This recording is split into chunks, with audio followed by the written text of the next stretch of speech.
A string of bombings. Police say the attacks happened in several cities, including Baghdad. Some of the inmates and the guards. 24.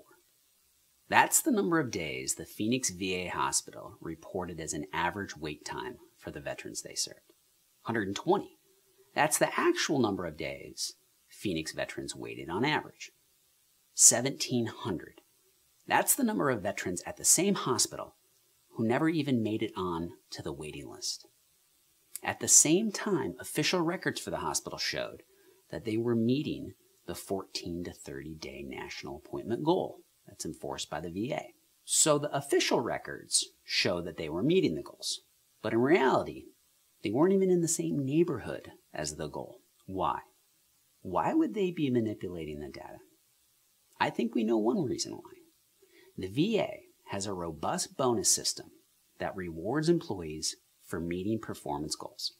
In fact, the Phoenix VA paid out $10 million in bonuses over the last 3 years, at the same time that the veterans in their service territory were dying on shadow waiting lists, waiting to see a doctor. And this just wasn't a problem at the Phoenix VA. It's a problem with the entire VA system.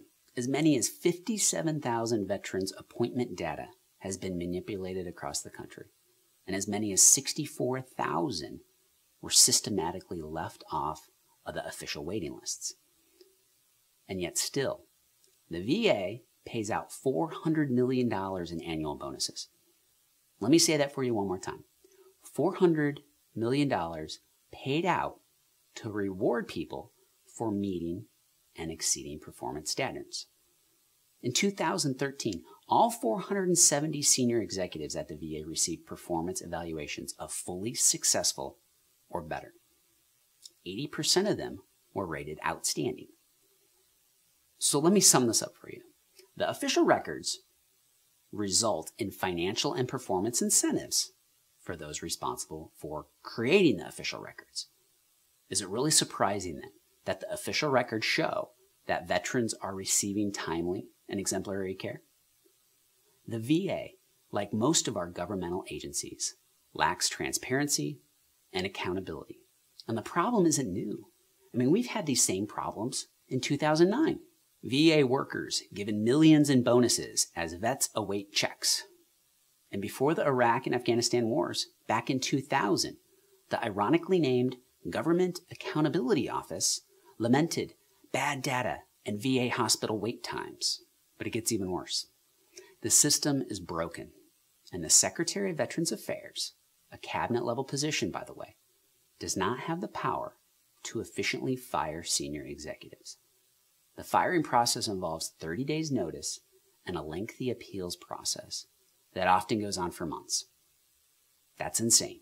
So what are our elected officials going to do about it? Well, you'll like this. The U.S. Senate just passed the Sanders-McCain Veterans Reform Bill.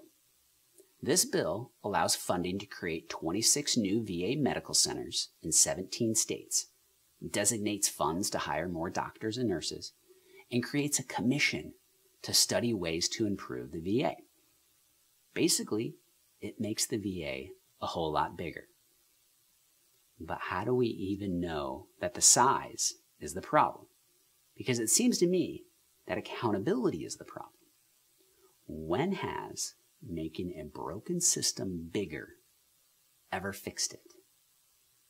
And this won't be the first time that we've thrown money at this particular problem. Back in 2000, the VA budget was about $60 billion adjusted for inflation.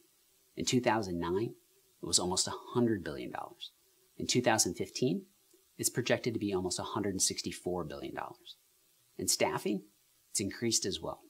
The VA added over 62,000 employees between 2008 and 2014. Now, to be fair, we've had an increase in veterans due to the Afghanistan and Iraq wars. We should expect to see an increase in resources to care for those veterans. But to simply say that the VA doesn't have enough resources seems naive to me. All we have done for the last 15 years is add more resources, and the problems still exist. The system is broken. Enlarging it won't automatically fix it. And the Sanders-McCain bill still doesn't fully fix the personnel management problem in the VA, namely that it's extremely difficult to fire senior executives.